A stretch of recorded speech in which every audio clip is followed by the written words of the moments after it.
नमस्कार। कहानी संग्रह में हमारे सभी दर्शकों का हार्दिक स्वागत है।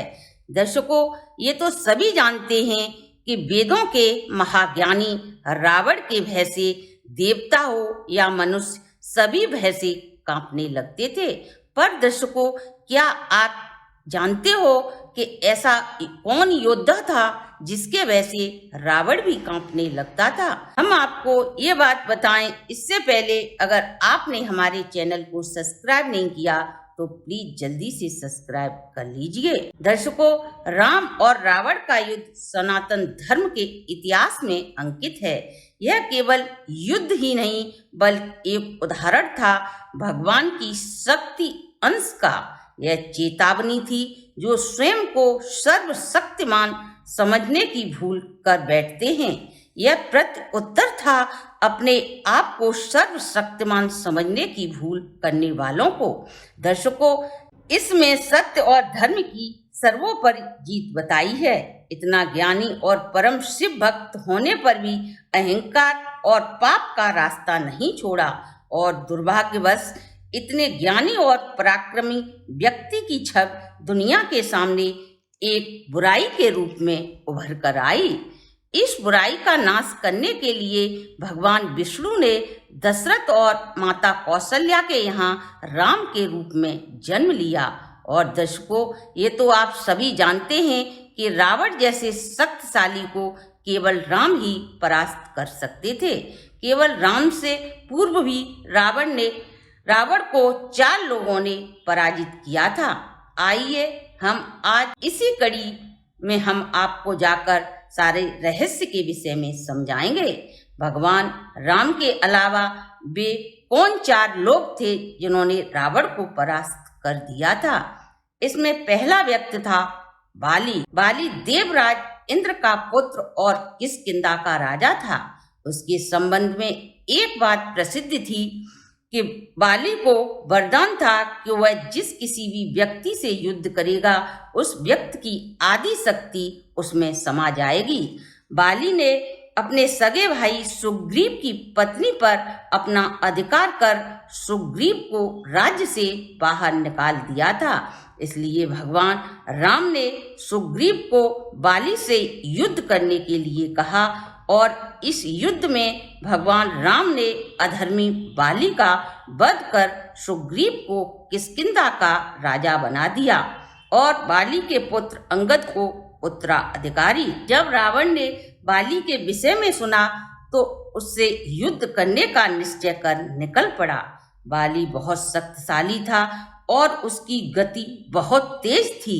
वह प्रतिदिन 4 समुद्रों की परिक्रमा पूरी करने के बाद सूर्यदेव को जल अर्पित करता था। यह उसका प्रतिदिन का नियम था। एक दिन बाली पूजा कर रहा था। उसी समय रावण वहां पहुंच गया और उसने बाली को युद्ध के लिए ललकारा। बार बार युद्ध के लिए ललकारने के कारण बाली की पूजा में बाधा उत्पन्न हो रही थी। तब बाली ने रावण को अपनी कांख में दबाकर 4 समुद्रों की परिक्रमा पूरी की और बगल में ही दबाकर सूर्यदेव को जल अर्पित किया। रावण ने उसकी पकड़ से छूटने का अथक प्रयास किया पर वह छूट न सका।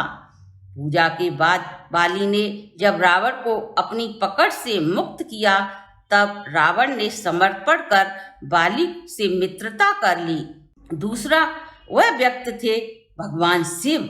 रावण ज्ञान का भंडार था। इस बात का अनुमान इस बात से लगाया जा सकता है, जब युद्ध भूमि में रावण अंतिम सांसें ले रहा था तब भगवान राम ने लक्ष्मण से कहा कि वो रावण से जीवन और ज्ञान की शिक्षा प्राप्त करें। लेकिन सच ही कहा जाता है, जब व्यक्ति पर विपरीत समय आने पर उसकी बुद्धि भी विपरीत हो जाती है। किसी ने सही कहा है, विनाश काले विपरीत बुद्धि। यही सब रावण के साथ भी हुआ। एक बार रावण अहंकार में चूर होकर भगवान शिव को युद्ध के लिए ललकारने कैलाश पर्वत पर पहुंचा।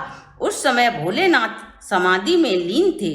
यह देख रावण कैलाश पर्वत को ही उठाने लगा। तब भगवान शिव ने अपने पैर के अंगूठे से कैलाश पर्वत का भार इतना बढ़ा दिया कि वह उसे उठा न सके। इसी चक्कर में भगवान शिव का हाथ कैलाश पर्वत के नीचे आ गया। इस अपराध के लिए रावण ने भगवान शिव से क्षमा मांगी और तभी से रावण शिव जी का परम उपासक बन गया। सहस्रबाहु अर्जुन एक क्षत्रिय वंशीय राजा थे। 1000 भुजाएं होने के कारण उनका नाम सहस्रबाहु पड़ा। एक बार सहस्रबाहु अपनी पत्नी के साथ टहल रहे थे। उनकी पत्नी ने कहा वह अपनी भुजाएं फैलाकर नर्मदा नदी के बहाव को रोक दें। ऐसा करते ही नर्मदा नदी का पानी इधर उधर जाने लगा। वहां कुछ ही दूरी पर रावण शिवजी की उपासना कर रहा था। नर्मदा के जल के बहाव से रावण की पूजा की समस्त सामग्री जल में बह गई। पूजा में बाधा उत्पन्न होने से रावण को क्रोध आ गया और वह सहस्रबाहु अर्जुन से युद्ध करने पहुंचा। दोनों के बीच में भयंकर युद्ध हुआ। इसी बीच सहस्रबाहु ने रावण पर तेज गति से प्रहार किया और वह जमीन पर गिर पड़ा। तब सहस्रबाहु ने रावण को बंदी बनाकर अपने कारागार में डाल दिया। जब रावण के पितामह पुलस्त्य ऋषि को इस बात का पता चला तो उन्होंने सहस्रबाहु से कहकर रावण को कारागार से मुक्त करा दिया। इसके बाद सहस्रबाहु और रावण की मित्रता हो गई और रावण अपनी राजधानी लंका की ओर प्रस्थान कर गया। चौथा व्यक्ति था जिससे रावण डरता था, वह था राजा बलि।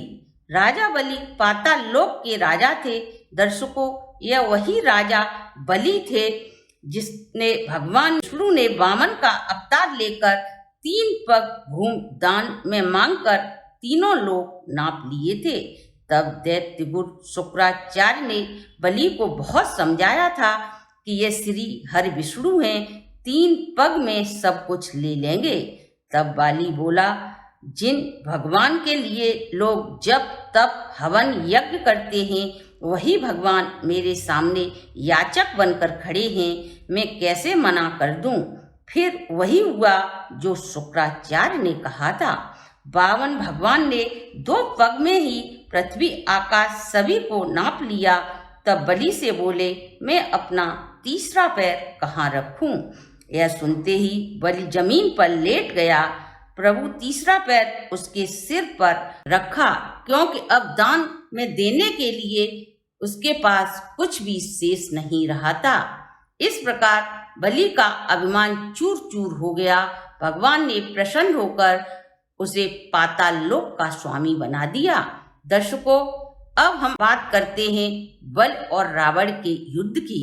एक बार रावण बलि से युद्ध करने की इच्छा से पाताल लोक पहुंचे और उन्हें युद्ध के लिए ललकारने लगे। वहां बलि के महल में खेल रहे बच्चों ने रावण को बंदी बनाकर अस्तबल में घोड़ों के साथ बांध दिया। रावण को वहां से भागने के लिए अथक प्रयास करने पड़े। तो दर्शकों, अब तो आपकी समझ में आ ही गया होगा अभिमानी रावण को कब और कहां किस किस ने बंदी बनाया। महत्वपूर्ण जानकारी के लिए हमारी वीडियो को देखना न भूलें। बेल आइकन को दबाएं जिससे हमारी नई वीडियो की नोटिफिकेशन आपको मिल सके।